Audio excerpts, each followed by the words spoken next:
boa de shima maya nyina ho adwo maya ho akwa banfambra Owia television and precise 105.9 FM so sma hodo ensaka ne fia ne de besomo say enwumre no sia bremu Kaseɛ bonsam ne do so de edi makotene bi ene se Ghana man panyi excellency John Dramani Mahama ede atu dwase panyifo eguso awahoboa mu asunwan airport ombehwe na wo mo abiemu Omei suafo wo hwensase ene abobremu niema so ene wode ato edwase afi etwa mu nko a enua hodo a won mu duaye no eyo pepe aduasa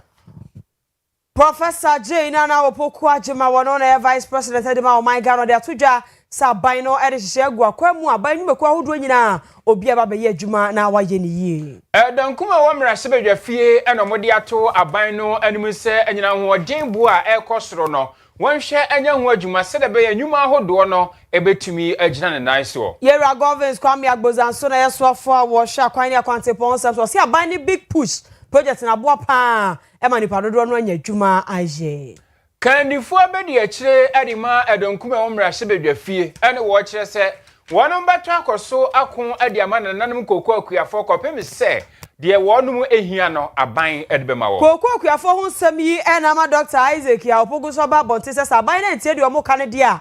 ene omo do omo hu nekete ebe ya eye kire bi de akire aban na kire se de ode kokko akuafo no wo mani enje ho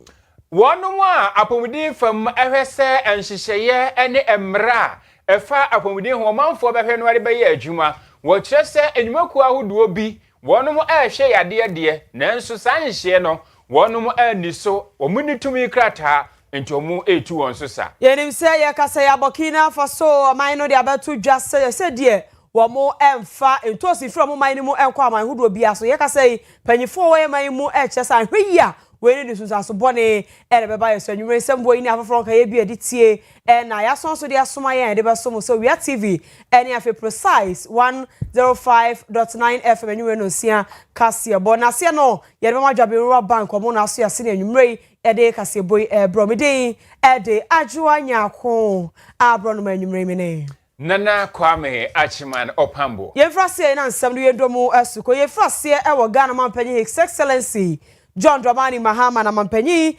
enso akasa ne nsam waka nyina ede afaso nwane ewiem hyen gina bia so nwan airport no mampanyi chese se panyifo wa hoboa mu a omo de hihye pebegu akwemu ama so nwan airport no oma bia mu na afei aeroplane Kaseɛ ne aircraft Kaseɛ nyina omo so atumi aye adwuma wo ho na aboa ama kobedi ho nsam so akoyie na tumpon ewo sunwan mantam no mu mampanyi kire se saa we ne baboa pa ma afei sunwan ho abie na niam akonanim yie ewo ho na aboa masikasam so wo sampatam ho nyina enso akonkan mampanyi de sansam we etu dwabro na resetting Ghana to no mampanyi ye no ene de rukopie mu ewo sunwan mantam nem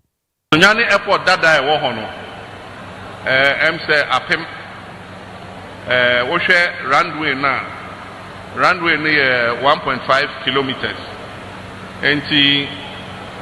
your plane ahodo your near your friend jet.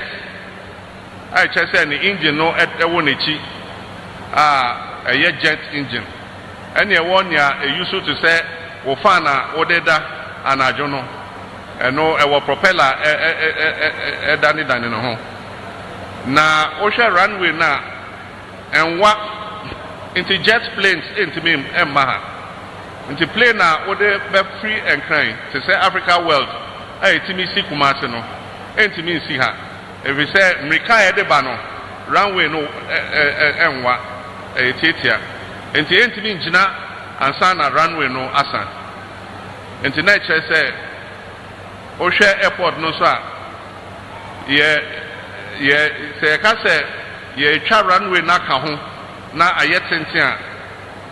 enye yi ebi se enkrofo adan wo ho o ka se o twen akọ enim so enkrofo adan wo ho na che se o se obubu adan ni nyina before at the beginning and the end and san wait me atwen runway no mo enti adwen ba se yensi foforo emo no kra na eja nananum se na omotwa asase esi ho say na edaho enti ye ne omo kokan ye no omo say na new airport dey asase ayetwa ema mo no ene da so da ho na say efu ennua ene enyoma wo so ankotre ne mpotro ye hu edi agro ho enti mo amukwa ma de na musi airport no enti nana modern ma anope ye ko ho ya kasa de yeni ekohwe asase no oma ye ho designs bibia na sa runway no 2.4 kilometers dada near 1.5 we 2.4 enti plane bia eso sen ebetimi alande ho plane a free amanonim ho ebetimi abesi Sunyani airport so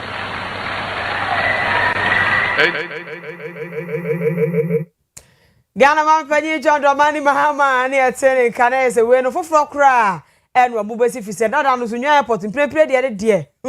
esadodo ade ne tukura na namkrofo apampamu a chese no enya asempanti foforo we no Mampenyi che so ombewie na no so aboa ma o masase ombewie bibia no na se no mu abaye awiemhye bia ebefra ma no ne kura beba mpo no ebetubenya baabi asi ewo hono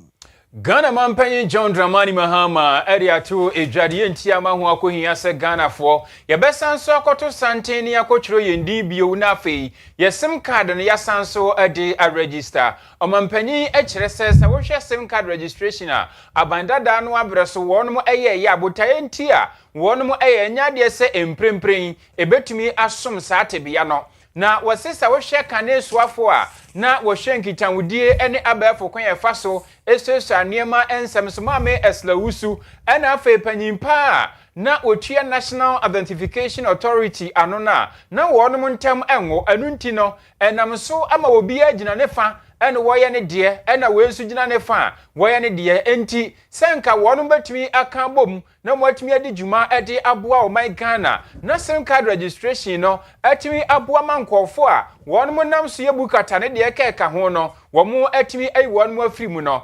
anko banesa wose aban ba ye na ama ho akohia wonum tenase esuesu adwen etoato adwen na wonum esipo no ama ho akohia se wose wonum sa koye sim card registration ebianu nti Ghana fo emo ye ho na ebre so a yemfa ye ID card ne yemfa nkoto santien se de be ye besanso akruchire ho nsem edi agu sim card ne so Mampenyi kire se we beboa se be ya omanfo a won djumabone ande ka ho no ye betumi ayi wonum afiri mo ensem ya His Excellency John Dramani Mahama edi tudwa e wo bono mantam mu registration no samo betia emre bi atwa mu ye se nyina embetwa ye sim foforo na edio how kese ebai okwa na MTN na si canopy na ni party ase na ye frɛ baako edio how by kopem se ye wie ye nyina se ne anim se Minister of Communications are all sim registration no na one National Identification Authority page no na omon kasa na echese omuntem enye papa enti se wo sim registration a e wo se wo de bata national registration ho se ne be ya ye fa number yetimi hu se sa number yi e nana suma hene dia e bi se ya register ye de ne Ghana card atoso enti se number no ko ye bibia ni e trace a e be hu se nana suma hene e number arehusem wo ho ne se yanya ne sa ye kotwa sim card foforo keke chese mfaso bie ni so enti afa sim card registration here Minister of Communications ebe no ye de be link wo Ghana card na sa sim card no ntimi nsesa Ghana card da so da enti bibia ebesi bia ye sa sim card no ye be hu se eye asimesi dia ana eye we dia na eno the way ayebeye no enya dia obekwa akọ yes santene no akotwa card foforo ye de code bi beba wo phone so na akase churowudin enter Ghana card number ene wo bibia ewo sa code no so o enter wi a na wamia enter na akọ database no na e de sim card na bata wo Ghana card no eno ano no Enti won call MTN enko ka say me be register me sim. Eno so ye free. Ni aya ne say re-registration na ye be ye no. Telephone companies no betu aka. Any ye His Excellency John Dramani Mahama or in Semitruja, wo Bonok Mantamu. Ya kwa penya bedi ya chiri obi kuhini Professor Jane nana opokwa jemaya kache onu so de abetuja se no aban ne de hye hufo bi kura ba we no ba behye ama manyiba ko ni nyina wo musika sem wo musu bi wo de ye adwuma enema hodo bi wo ya de bia ebu wo de bone a ma oman ne boka ne sa ne ma ni nyina ebetwam wo se wo musu bi mu asoya hodo ne bi ye adwuma so ani de na so asa ne ma mieru ba ko bi e wo ho aya na to chewo wo mu dwumadie mu ade bia nam so ma kasa aban adwuma no na so obi a relax obi a sheda nya de no se de wo se mapanya be de cheche se na aban de hye begu akwa mu a ba be hye sa ne ma ni nyina ama aban nyimaku ahodo de nyina obi agina ne na so na wasore waka no waye adwuma yie abo amaga na chechire kwa ga na mputo no enso etumi akonkan Professor Jane na opoku ajimai. Since assuming office, our administration has been committed to repositioning specified entities as engines of value creation.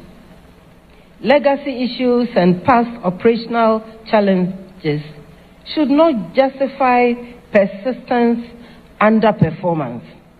SOEs must deliver and offer an attractive value proposition to Ghanaians who are the shareholders. This is reflected in the broader reform agenda currently underway. Under our economic research agenda, SOEs are expected to fulfill their mandates for which they were established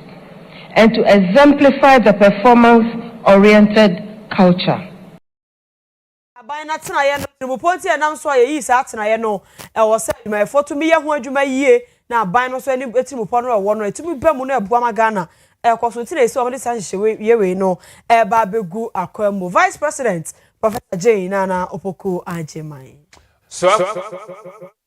share my Ghana say any emu adododie ensem so owura Emmanuel Amako Fibua na wo kire se afia etwa mu 3 for life and share one more at the bay no enuanko a Ghana de share etigu monten so na one more ka won tripam ho ekodua no aye best of pepe aduasa ene achiri wo kire se we ayade a eboa se de be ya Ghana enua enam se boa kwan so adwiri agu yatwitwa atu agu galamse ni de ka ho ase no yebetumi anya bi ahye anemu na opanyi de sansemi tudwa wabra International Day of Forest na wonum edi hujuma enedue ewo achimota kwa hebretu ni mu ewo enkran eno ana swafo yi echese Ghana ewo anisuade hunu pase yenso ebetumi ya famu de edi aboase de be ya kwa hebretu awiase afana nyina yebo sujetre se yase no ntie nam so ama ewiemu nsachaye aba na ene awiahyew awiakataban ana eboye no yebetumi ahwe na saade no yaso ano anunti wose oman no yeni hwe kura ye no afie twa mu no yedua beso pepe aduasa afin so yehwe enmu kwanse betumi ayebi aka ho Emmanuel Amako Fibua. The results of the 2025 Tree for Life initiatives,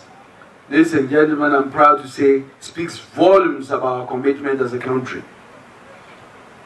Against a target of 30 million seedlings, we successfully distributed and planted over 30 million seedlings. I think you can clap for that. More importantly, this was a people-powered achievement that created over 41,000 jobs, green jobs. We salute our 2,000 plus youth forest champions, over 20,000 farmers in the modified Twiga system, and thousands more in nurseries and the private sector who made this happen. For 2026, we are setting our sights just as high,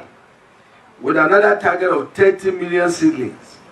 But we must do more than plant. We must nurture, because as we know, a seedling is a promise. A mature tree is a legacy. We must protect these young trees from bushfires, illegal logging, and encroachment of activities like illegal mining, which we are tackling head on with our hard-working forestry guards in collaboration with the security services. And therefore, na ora Emmanuel Amakofibua amano anso sanso ariato edwasa ade baako a edi omai Ghana yenya yie papa eyekwaebretu a omanfo bi ekwati gum na wonum nam kuntunu ase etu afuma gudie de kan se illegal mining galamsey no wo kire se aban ebon hombodin se be ya sankofo no yebetumi etu wonum so sana afei Ghana yetumi ade ye ho afri wonum nsemo enu akire wo kire se wo hwe kwaebretu na anye bi kura no afi bi ya Ghana enua yetwa no edisika esum euro no be so pepe oha ena eje ebreye ena kwaebretu na eda ho no nso no eso wonfa so fi na ewose etimi hwe ebo ho ban Emmanuel Amakofibua. Excellency the President and launched the 2026 edition of the Tree for Life Reforestation Initiative at the Achimota Forest Reserve, the green heart of our capital city. Our target for 2026 is another 30 million seedlings to be planted across the country. I call on all members of this August House to embrace this tree planting exercise when we commence this tree planting in June during the rainy season. Madam Speaker, the Ministry is also strengthening forest governance and enforcement measures to combat illegal logging and illegal mining in forest reserve.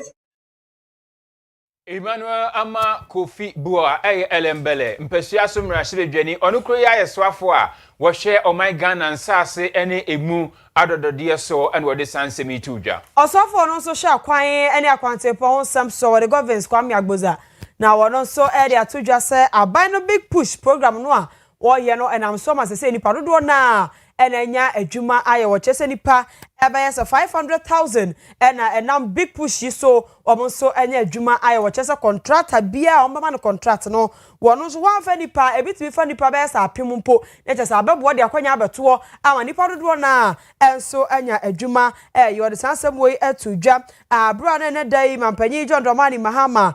ko inspection wo genegene sampa kwan ne so a okokosho se de kwan ne nsem no esiti ho no onabo de sansem we atudwa. Mr. President, this road, when completed, would actually generate more jobs, will actually create value in this community, and will make our people have a better standard of living. Mr. President, the last one, Big Push has created thousands of jobs. At the last count, almost 500,000 jobs have been created through the various supply chains of the contractors. Some contractors actually have over 1,000 staff on their operations, and we want to thank all those contractors who continued, especially to hire new graduates from the universities, the quantity surveyors, the engineers, and all of them. We want to encourage you. Indeed, when we come to you on site, we are going to be trying to find out how many new people did you take on as part of President Mohammed's Big Push project. So hire from the community. Let the carpenters, the masons, the cooks, and everybody come from the communities here. So it is not just a road you are building, you are leaving something in this community that the people will be happy about. Governance kwame agboza wona yeswafo a wo hwa kwan akwantepon sam so Big Push no e de adwuma bebraba na sampa ne gire kwan ne so wie no so wie a eno so benam so amanipa dodo na enso anya adwuma aye. Kanifo edema edankuma no ewo man Ghana mra shibedwafi osanso ye futu mpesua so mra shibedwani eye osahene Alexander Kwamena Afenyomaken na wode ato aban woti adwaso yi animu se wonhwe se de be ya afango eboa ene ahuri kosoro no obetumi amano aba from esanse se ekobase ahodennie no ekwan ye faso enya anase yedidi djuma ne se ebo no wosoro a emma kwan ma wonum a eye ankwankra nyuma no womu entimi ene wo ho esanse anyina hoden ne wosoro ntina bre bia no na wonu sika ni nyina no wode akoshem wochemu se enchere na Public Utilities Regulatory Commission womu eye adwumako my Ghana mu womu hwese ensuo ane anyina hoden bo no wonu betumi ahyehye ebo amane se enteso eba oforiso bosum ye besim ekono ana santeso no eba wonu mu kyemu se wohwe anyina munkane na wonu ahwan bo no so mu nkyemu nwotwe hamunchemu enan mum echiri pɔnwɔtwe ene ekoro ena afi ensuo buo no nso no mohwe aso amunchemu miensa ene echiri pɔ ohunu ene nsia ewo honom ne no ena owura Alexander afenyem aken echese aban ba ye wo amane se ekatwitwiri die da honom a ewo se wotumi etua enu nti fango buo no okofa 1 cedi ade 2 liter baako bia so eno no mo kire se ene liter no ebuo no akosoro enu nti ebeya ankasa 1 cedi no aban ni nyimfamfiri o se de beya wonom a ebiebie nyuma wo my Ghana mu no won ho ebetimi ahare won ewo anyinam nkane ansam no atumi aboa ama aban na ni suade hunu 24-hour economy no atumi abamu. Alexander Afenyo Mark suggested to our respected colleague the Minister of Energy that one way to look at job creation, incentivizing the industry, is to pursue these reforms. Pursuing the reforms means don't be in a hurry to increase tariffs. Because when you increase tariffs, what you do is that you allow people to now connect illegally. A lot of the factories, industry players have their own means of tapping into cheaper electricity. So rather, pursue the loss reduction program. The loss reduction program was to deal with the old meters and ensure that as many households and industries were metered. So you had some 6 or 7 companies that had brought in the assembling plant and were assembling meters. This was a good policy. As we speak, I've not seen any major, attempt at reforming the energy sector. The Nkume Omra Sebe Fie wonom kandifo ayowura Alexander Afenyo Marken and what the sans mitudwa. Na honorable Alexander Afenyo Marken and Osaka BF nanwa rokosamu and ano dwado my Ghana nyina to ye menka ye ho yawo ne say wi mu hyen bia na so nipa mienu Captain Frank donko ono no ofie no aduasa ensia oni ni nua kuma Elijah ofo donko ono so mfihye aduonu enum 25 years ya ewiem hyen ni ko minito oni nku park ya enam so wo mienu nyina eti na nanom ewo nsia de yakọ nsama kwa ma abusu akye de esi no ya pa ma man nyina ya boto efise na nse eche bia na August nim ebi esi ya we so asan esi bio yero Alexander Afenyo Marken na esi wo sere panyifo se panyifo hwe no amunye nhwemu akọ nam so a ekofa asa we ne ya akra mienu yi wo mukoi na ye humu de ekofa ba ye na afen so nadmo ne fire service for wo munyina wo mo so so abedru ho no mo bo mo homoden pa a mayo ne fufuro bia ensi ewo de esi ye che no so obo mo abaso ne no na ndom kuma ne ba no de ne yero Alexander Afenyo Marken kire se we no o se nhwemu mapakwaso ne ehu de ba ye ene de kofa asa wa asem yi e ba ye allowed to operate over a densely populated corridor with such a devastating consequences. 2, where all safety protocols, maintenance procedure, and pilot certification strictly observed. 3, what regulatory oversight existed, and why did it fail to prevent this disaster? And finally, could this tragedy have been prevented with stronger monitoring and enforcement? Speaker, the fact that a private aircraft could traverse civilian airspace and crash within a populated area underscores systemic failures in risk management, oversight, and enforcement. Alexander Afenyo Marken we wa mananso ho se yakoba sai na wiemhyen kra ene namba bia nipa bebre wo we school park wo nkwada wo ho na se wo se won tie ase sansem no ekwan ye fa so a esi fi se won hye ya na fa wiemhyen ba bia betu mpodi afa ho sa na ema ne nyina wo se no so ye nye nhwemu ne ema ni na ho so man Of the two brothers, their friends, colleagues in the aviation sector, and all who have been affected by this tragedy.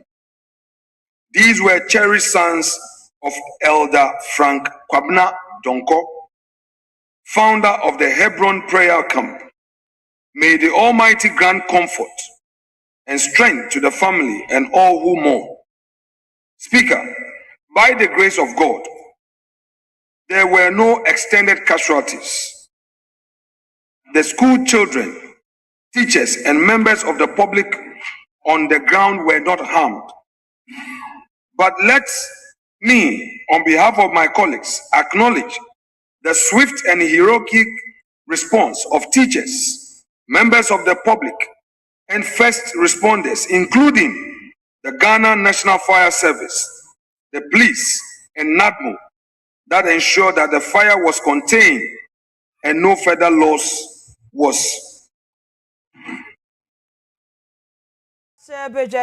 Kuma and so no, and our Sahina would deal with Alexander Afenyo Markin. Can you forward the trade Madam Kuma Rasibi if you are Sanso Yaso Campus Yasum Rasibi Jenny, Mame Patricia Apia what the are two a just said one no Adam Kuma Rasibi Jeffino, one Bakon Edjamu Pinti, Ediamako Quakiafono of him say, the Edisa Fata one Musa one Musakano, a Bambeshe na Wadi Amawon. Mame Patricia Apia the Sansemi to Jawabra, Adam Kuma Rasibi Jeffi, one Muguso, Elbow and Tuana Coco for. One more Asia na manso odumase eho ewo amansie anafo empesiaso enene wonum ekopie mu ho adonkuma no ekyerese aban ene wonum ani ne yekura esan se aban no eba no wade boshe pi na ene ma nananum koko akuafo se wonum ba atadwe wonum atede esan se koko no entumu eba nanso aban ba yi waba be hwan bo no so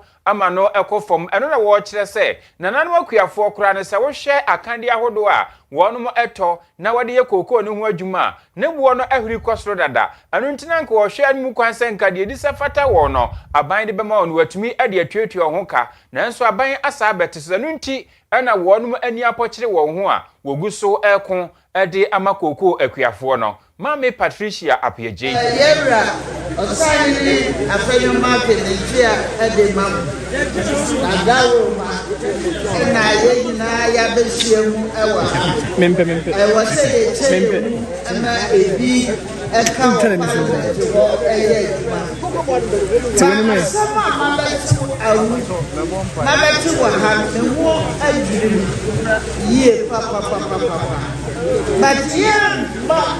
Enko abra ye mamu no se ye shabo bose eku we ya agaboro eye eku a ye beku akopim se sika efata sa mo ye betu amoka ene se abai be sika zo ati abetu ho to mukoko Mame Patricia Apiajeni nisi yape ena ensamwa duajiri mpesua somra shibedwani Owura Frank anodom pre enso eto aso no wo kire se wonmo efiti asese won nananu koku akuafo ehyiehia no enipa binimu a wonmo ewo ndi samanyuko ni famu ede ahunuhunu asem anipopo sem ne ntrene ena ebo wonom nanso enya de se wonmo betwe asan de biera da na mbeto akoso akonkoden ede amakoko akuafo yi Anomu ewo fanu mu ho ne wo ye de ye ba be kire adwen na ye mo beka no ye de kuruche ye wie ye be kuruche nsem ni nyina de gu krata so e de akọ otumfo na so be ba buchawo agi yare ni owuo santokwa ya sha ase ye nja den ja ochina ye beku akosisa ye wura mahama beti ase se e kokromoti ene ye ma no kotena adwubili hono Etimi mami kasa nwa akasamafo no eya ahodo mienu baba kan mo kasa kakra bi na doctor Opoku etwa no to okra ye wi ani agya kasamu no amama mi da mi gidi se mu na mo be kire baby a susan de body jo be dey ebefa Damasi onyami onhyira ye na onka ye ho na me be NDC for ma start sending messages when jaade mu ya na edekumu when jaade mu ya enyu betra manu na me say ye njaye ne enjaye ochira Nsawoma do agiri mpesua somra shibedwani wasanso ye minority for one chief shape and what is sans me to Jane Crackra Moon and none more akuafo no nso wo mo kan sei. Ko ba akuafo ya frame akosi afonsa Elias Antia back nani. Koko ena metete. Na baby ahwe nkura mpa cho mi fifi yako. Koko na metete na baby ahwe nkura. Ya beto koko iburo nya bre. Apori ka be say chain. Mama mi sika chain. Afa de banza ma ba ko kwabosi a wo de ba me de ya ma chia brai wo su ma tesa ma ya me anya sika no be sinne me anya sika no ma ta ko be de sa dia ma akra no ko e bi ya sra papa ma ama sai ko ko no ko da ga na ya papa akufu ado ton wa fata no amre ye na ne sa dia yanso yanti asia ma no yari be tiri nyonyo no manwa Koko akuafo bi a omo manso odumase amanse south empesua so na wonmo nso edi sansemi tudwa na dom kuma na samu anu omo kan na eja wonu aboba ko kase eni omo de omo de yi aban ne dom kase ne be ko a koko hu ntokwa no nya ntokwa kwa no omo so mbeko omo sa de atudwa se hwe eni naked dem ohehe pan ye behu eni emrahye bedwa fiefo no dom kuma na ekan yo omo se aban na enya ni wonim na koko bu aban na adwen so oteso a eni obeda benya no pa ba di TV be to Owia TV no ni aso de cameras akogu parliament ni ejem na wo hwebi eni anufu antohwe dom kuma no omo so mbebo naked dom ho kwatere kwa ene beje demonstration ede ya kira aban na ma aban na wo sede ode koko akuafo no asa aban na pese ode koko akuafo se kan ede edwa na ko omo so makwan ete no mba wuru obo ho ene anofo tohwe na ne eto na nam ye ni so TV so sa demonstration we naked one sa ena dom kuma na cheso mbaye ede akira aban na asem yi wo soafo a wo no wo ye ranking member wo ko ma shebe dwafi ho abedwaku ehwe nuane ene agriculture ne koko ho nsem so ranking member wo so Dr. Isaac ya opoku ona di tudwa enti no obi aba my politics bako ya wo politics bako kra o ba ya so ba koko pension amaye ya ba ya wo koko pension o ba ya mass pay ho o ma betwa mu o ba ya hand pollination ho o betwa mu na waye we nyina wonim sesebe akuafo de ye nim kasenti sese kra de ne opeso ye ne se 2500 ne kra no o sa ba beti so na no de me shase oteso a me yima tade na madeje adaso ye nyina ye be boye ho adeja ne akọ jubilee house o se afo bi aba my politics back Isaac ya opoku no anyway ye adejam demonstration ye adejam ne ba yo sa na omde bekọ jubilee house wo na o minim se na koko akuafo ne be di akira na se edom kuma ne nko a no mbebo sa naked no edi akwaka akira aban ne se de aban ne no mani nso a wono ko mrahye bedwafi ho a wono na abedwaku ehwe enuane agriculture ne koko ho nsem so no ranking member e sa ko no eso ene se omu a mbekọ akokova ni nyina ese mu roro mu hina na ye mbekọ akokova ye politicians a de bisa mu nkọ a baby amukọ no ho dress na modeko ye nya ho ese mu kokoko fu ma se mbehye volunteer boot we dey etin fa niketin mati Registrar Edema Hair Facilities Regulatory Agency ye 20 friends Hefra Dr. Winfred Kolete Ban na wadi atu ejase enyumaku ahodo a wonum ehwe apomudin bi a wonum abiebie saa emiame ahodo ni bi na nso emra ene nhye ahodo wonum emfanye adwuma no enche kromamu ni nyina wonum betu anamon sebeya saa ayarasabe ahodo no wombetumi atotu ni nyina emo na osinye se wonum atumu keke se we nimra so no eno nso no awosi yetimi twon yire de na yede ukogina asendi bia se de beya emra no ene wo beka wose se eba apomuden ho asem a yentoto niema ase anu nti na Hefra wo se wonum behwe se beya enhye pa eda ho a yede ehwe apomuden no obi abetumi ediso na aboa ama Ghanafo enya apomuden mapa anu nti wo bokoko ede akire wonum a abiebia yaresa me ahodo ehwehwe apomuden na ebesi sabre wonum ni tumi krata obi nso kro ho wo tumi krata na so tumi krata wokoje ye no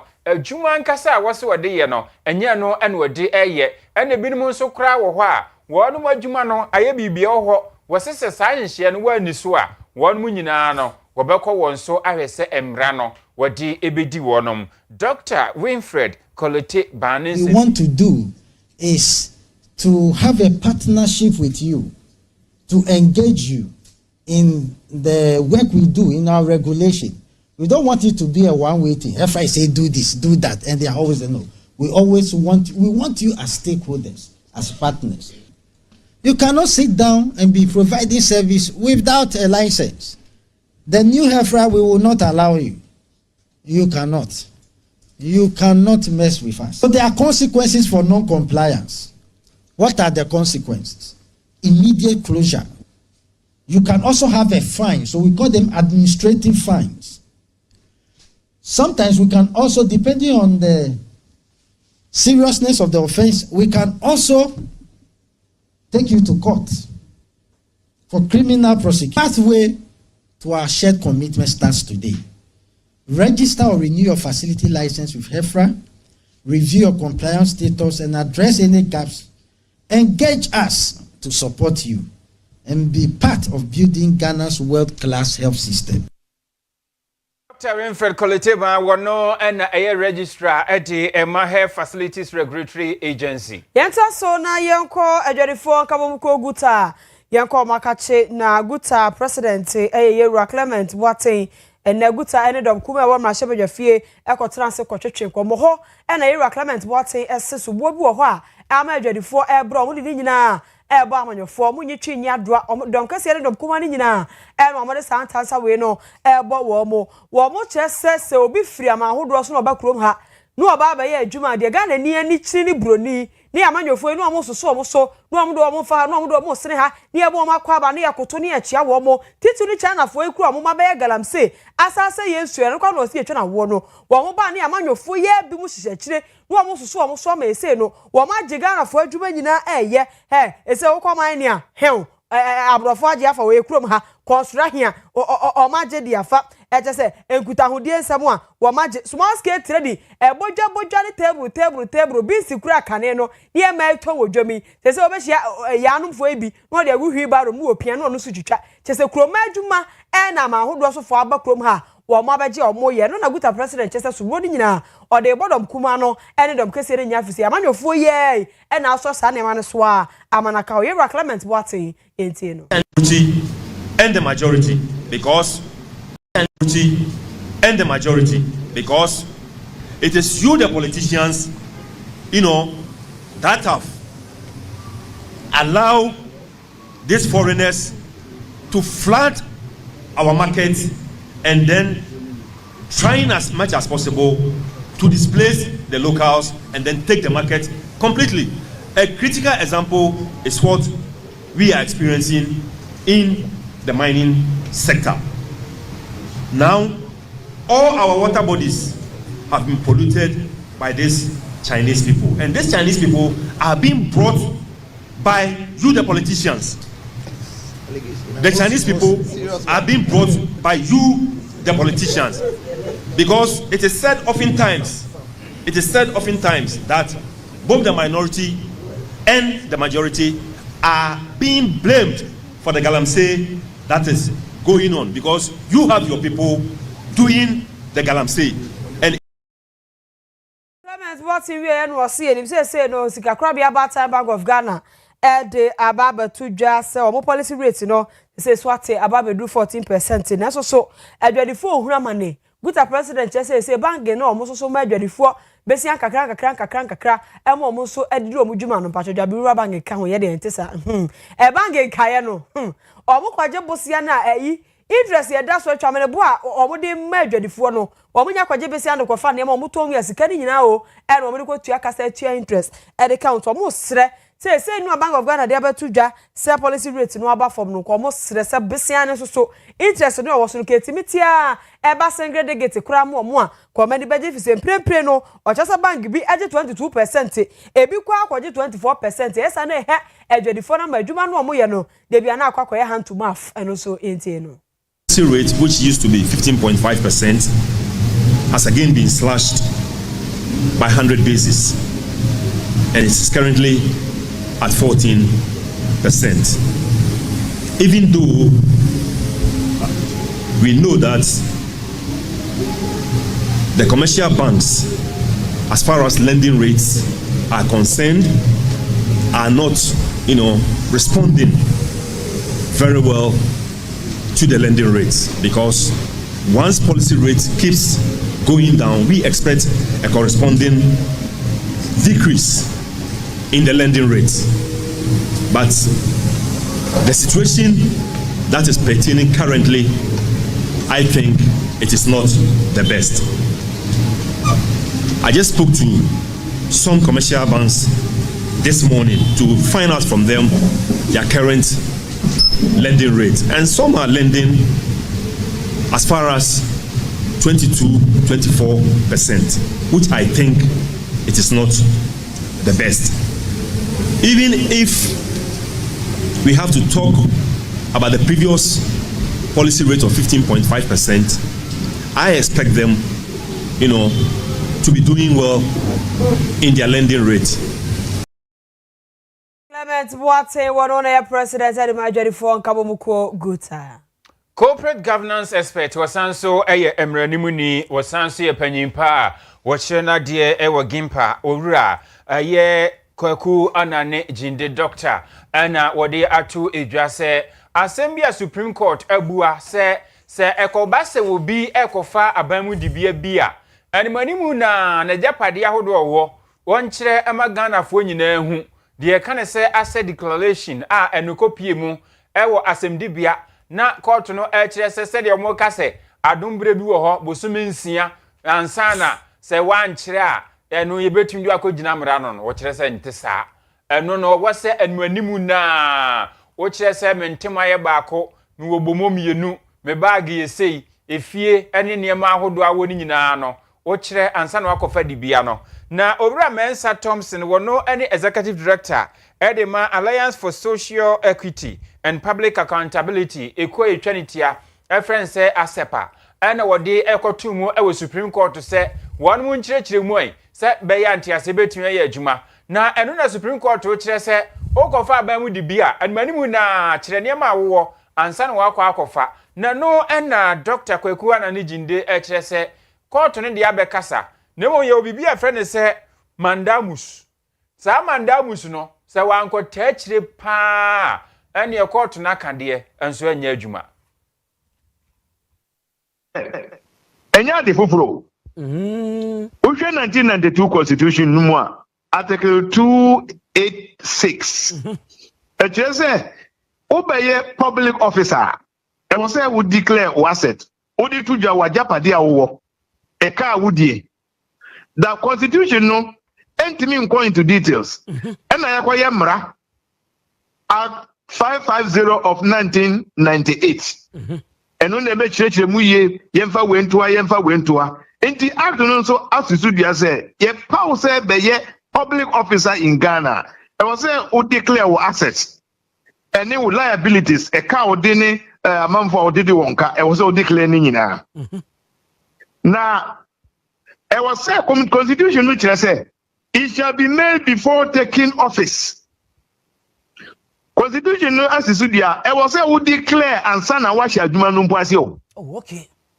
Na act no e ka say we betimi anya 6 months be actually a 6 months grace period ansa na what man declare. E when obi di court to say yes na constitution no kire.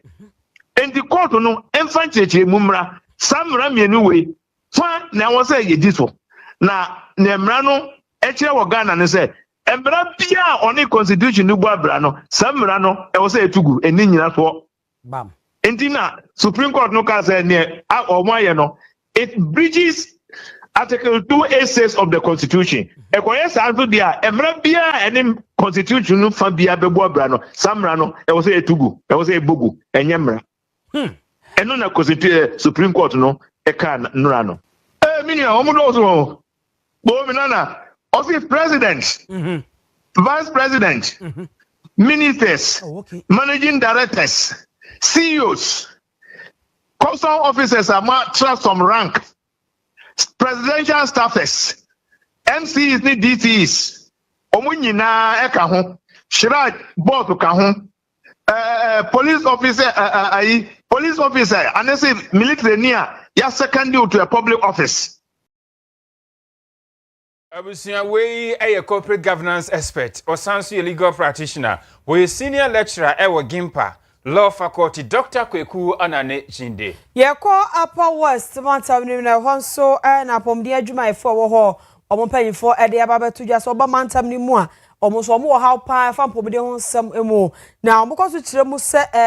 afi etwa mu 2025 no medical doctors say anasa officers a ye di post wo mo so omomra eye Upper West mantam ni mu no omo ye aduonu enum 25 obu ba kokura nko akwa ye adwuma na amamantam no enu tu afi etwa mu no omo ye 2025 annual health sector performance review meeting ekoso wo wan afi etwa mu enema hodo esisi ye wo mpomuden ho adwuma omo ye de etosi no wo mne nema ekoyie no enu ho komo no omo kodi ya we kopie mu sa doctor 425 a ye post wo omo ko wa no ba kokura ni ho a okọ mantam nim se wakọ adwuma eno na so amampanyifo ede ababeto dwa se yade ha dwe pa enyu omo nko a ewo mu se adwuma yefo health workers so wo mo posti ahane aduokron 194 eno omo so aban ede ma omo so omo ko na so hwan nipa 30 pe ene ko ye ka 94 no kura da so ne ko na ka 100 ni nya ko 30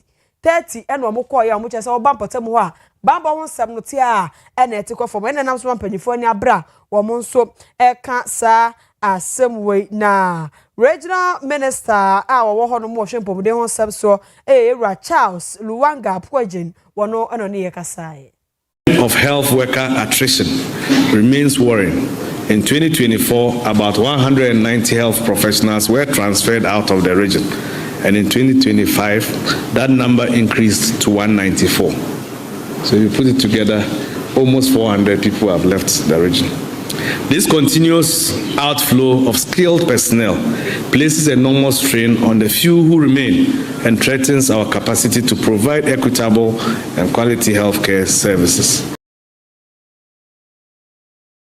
And our Upper West Regional Minister Ewura Charles Luwanga Pojen and ono so achechim ha ho do a adokotafo ne anesefo e postu omo wa ho no omo nko no de ebre mantam no. So for abedi akira wo hwe enuane aniku adwuma ho nsem so Ewura John Dumelo wodi ato edwase Burkina Faso aban memo bi ode aba abonten so se wonom ema amanonefo emefa entosi emfemfri Burkina Faso wonu sanse wode son atoso a se Burkina Faso entosi omudo ni nyina omo ankasa mfiri dwuma no mo de bekwa akoma wonom na wonom adi dwuma no wo kiremu a ebeha o my Ghana yie papa panu ntino wonom akenkan a wo hwe na watu ho anamon na enedua yi na Burkina Faso aban no wode krata ba bonten a wo kire se efiti ebra wo kasa match bosome de tosu dunsia mu eba ni nyina no Burkina Faso man no anya de se mbema kwan ama obi efri ni mema befa ntosi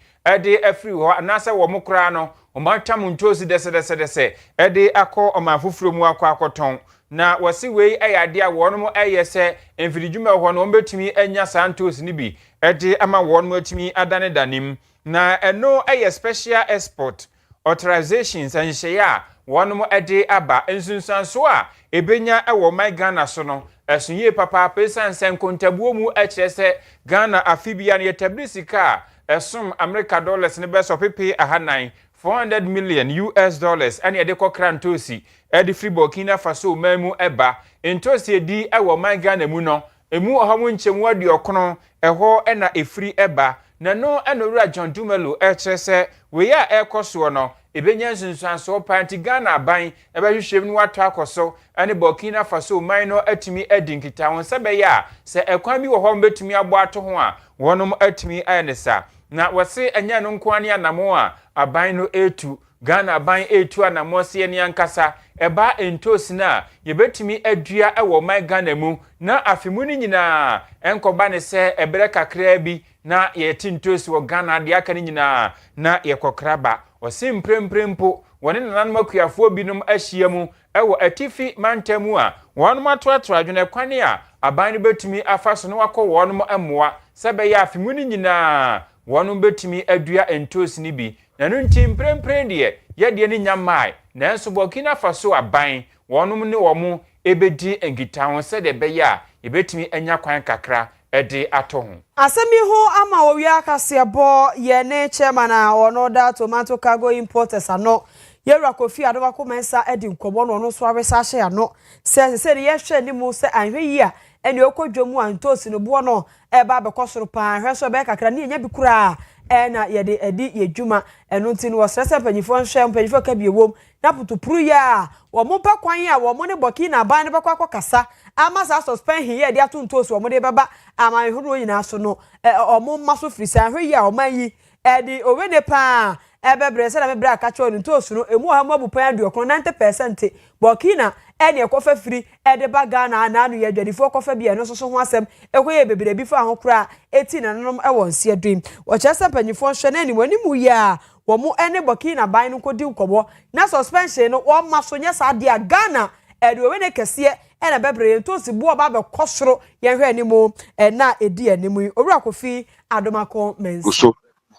ban no akade nso adwuma no ya to da kura ya de kuafo ni bi esa se no mu ya adwuma ni ntino ma de bitimi mu musika se mo fan support adwuma no ni ade nti ye hekọ ebe fa so a se aban no bebo na se bia so be ma si we no akọ na wi ya na fe yehu de benti egu so anu omo hwe kwa be fa so ayi bedin kita ho na de se du sa bre ya to se ne bi ni Ghana hakura eti ya hwa ni efafiri eti ti se de enanu etitutu ekọọso se ye ja kakra no ento se no kwa atwe kakra na se si a osa ka se busumi so a ma afa obi a ma biemu no ebe ha dwene esanse sabusumi so a march na ende ye twe entosi no so ekopem June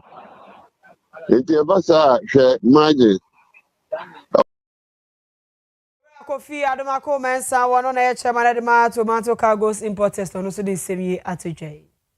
Docas afotofe swafa abedi echira wo hwe akobadie ensem so wo de ato edwase enche kra no my Ghana yakra buses ahodo bi a eno Isuzu 100 buses eba be kan se de be ya Metro Mass Transit adwumakuo no wonu betumi enya boss ni bi na wonu edi aye adwuma na wose aban no emfimpinu ne aduonunum ana oye nhye ya okra ahasa na emu wo ha ana edi kan ba bepiem ewo Egypt a ene namu a enche eba bedru my Ghana mu no wose ba bi a wonu de wani hye pa Kumase ena afei enkran se be ya omanfo a wonu pehyen afra na adane ahokyere ene apreapre no obetumi ede ateso ensem odi tu dwa bi nie. Commerce has engaged various suppliers for the delivery of these buses. The first one is the Isuzu company in Egypt. President spoke about it on the State of the Nation address. Currently, as we speak, 100 buses are on its way, which will be in the country by the first week of April, thereabout, or in April, let me put it that way. And thereafter, another 100 and another 100 for it's 300 buses that will be coming from Egypt. Beside that, we also have Dongfeng buses that will be coming as well. So the plan is to have a total of 1,000 buses by the end of this year, or the first quarter of next year. But currently, as we speak, the first 100 batches is on its way to Ghana. That will be here in April. Abedi echira wo hwe akobadi nsem so Docas afotofe ene ode sansen tudwa we kese omo wo ye man mu so ye kasa yi a omo so twi protest a omo ye demonstration omo de no omo ye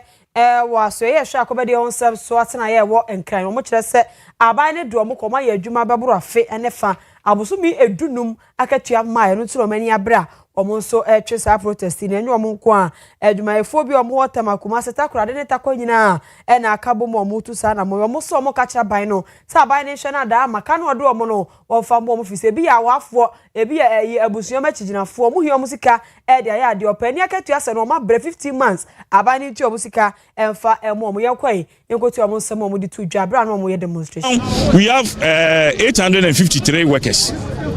We are asking the ministry again. There's no policy. There's no policy out. Last time on one of your sisters in the TV station, the finance minister was there. They asked him, "What about railway?" He's saying that we should come to the minister. He has to prepare the policy. Up to now, we are not seeing anything. Up to now, so workers should stay home, or workers should be working without any clear policy. The maintenance of the lines. That's why we're saying we have our authority. Our authority are the owners of the lines. We are the operators. So government need to resource us. And up to now, we are asking. There's no resource. So they should inform us. They should tell us what they are doing now to railway. What we have done is that if by next week we will be here again, we don't see anything. One thing is that we will keep on being here till they pay us, or we make the commission without. My form why my money at is almost some demonstration. More how I have no or many to penny for any moment penny for and Tiana more. Our trade and Mombasa co as a trade protest no APO. Kocho upon Kroma, a ranking member, Ghana, Emrasibe Jeffy, Eba Economy, NFA Development Committee, no Emua. What they could do abo abaya woti e jaswe se e kwani e faso kruchi niema e de fasika sem ho na ye bono do bua data no aban nam kwan bi so e piepia de kan se manipulation se de be ya e be ma o my Ghana sika sem aya akono so entisa wose wo tumira no wa kire sie sanse nei aban no e kire se inflation ejina ho mu nchemu miensa kire po miensa na so kodwomu a hu hwe kojo upon kroma. You would recall that we have always insisted that the methods, Mr. President, the methods that this administration is using to achieve the numbers that they are publishing to you, those methods should be interrogated. But we have always said that it's not enough for your child to go to town and come back home with a brand new car for you to be happy. You need to examine the method with which the child brought that car and ask yourself, is it sustainable? Is it an appropriate method? So take inflation. We have consistently said that the method they are using to bring inflation down is sterilization. What sterilization means is that they mop up money from the system, because if people don't have money in their pockets, they can't exercise what we call in economics effective demand. And if they can't demand, prices will either stay where they are. Ofonse ire bi mpesa so mrasibe dwani ayura kojo upon kroma ano de sansimi tu dwabusia ye gina so ya de kasebe mu na se eko de ama Jabinra Bank na wonmo se ene shares no wonmo bie kwan atomanu su wonso bra na beto shares honom 41 years ni ene Jabinra Bank wonmo asom ye sompa abasobodi enso de wonmo agipi na enunti se wokoto shares wo ho a eso ba emfaso mawo wonum enidwa emoka da biara da ti abrebia bonso sika no ye flotu shares sei na ye cheche mu a na emfasupudu abaso edi amount ti ba bia sika da bia fako Jabinra Bank na koto shares ni bi afa ba na se fix deposit a anu so wase bra bosumi ensa bosumi nsia ane abosumi dumi no enhye eda ho a emfaso beba so amount na nya asemkuma bako na sika no awo moho edi amount. For phone na bosta 389 star 984 hash na wonso watumi edin hye ne so na watumi ato shares na say wonso watumi ayede opese wiye bia ana afri Jabinra Bank e 0544745856 and 0242387498. Ya Bolivia Enterprise omo ene Future Life Smart Food abaweni aduane pa ye dia fiber ene afe vitamins protein ahodo de bia ni padua ne hia bia eno ene wo mu a wo dia ema wo yade ehwetu yade mpo ase ede afri unipadua nti yen ntem nakoya Bolivia Enterprise ekwaje Future Life Smart Food ni be na wo nsu di dra nwumra wo de gu nsuo mu a eja wo kanu mu a na wo de ni kama wafunu ebeye flat ebeye kama nipadua na beye fe wo skin beye fe na wakaso wo sampa wo mpom ayede Bolivia kache enkwa no betumi ayesa ma wo so full alignment patase kwan so from 0242878090 and answer 0246010150. Yebejina ha na yede kase boni nyina asiwa utie efri Owia TV so sanso ehweye ewo social media platforms ahodo ni nyina eso na wo sanso tie ne ewo precise 105.9 FM eso na senkoma newsroom aboafo nyina akenkanfo anwumre yede kase boi baaye eyemme nana Kwame Ajiman Opambo ena Ajwa nyako abronoma